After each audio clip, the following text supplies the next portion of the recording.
Welcome to our channel. Today we how to download Google Authenticator app on iPhone step by step clearly. Open your iPhone. Locate the App Store icon on your home screen. Tap on the App Store icon to open it.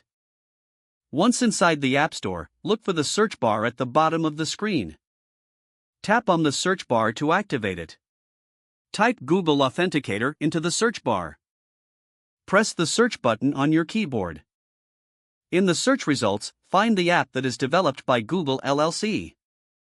Tap on the Get button next to the Google Authenticator app. If prompted, confirm the download using your Apple ID, Face ID, or Touch ID. Wait for the app to download and install on your device. Once the installation is complete, tap on Open to launch Google Authenticator. You can also find the app on your home screen after the installation. Now you're ready to set up Google Authenticator for your accounts.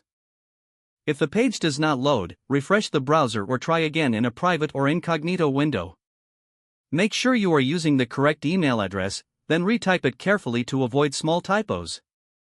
If your password is not accepted, use the reset option and create a new strong password you can remember.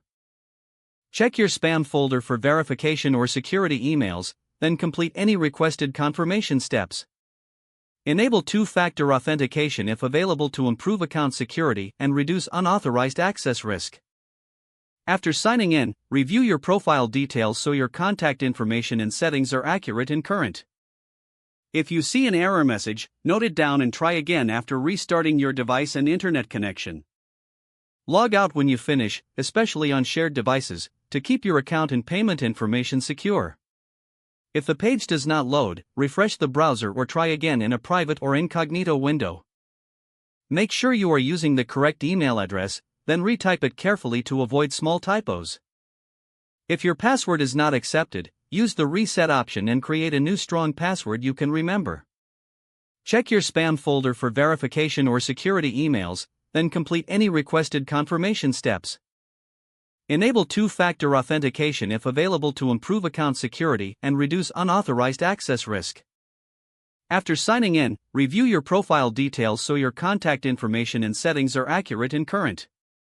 Don't forget to like this video and subscribe to our channel for more step-by-step tech guides.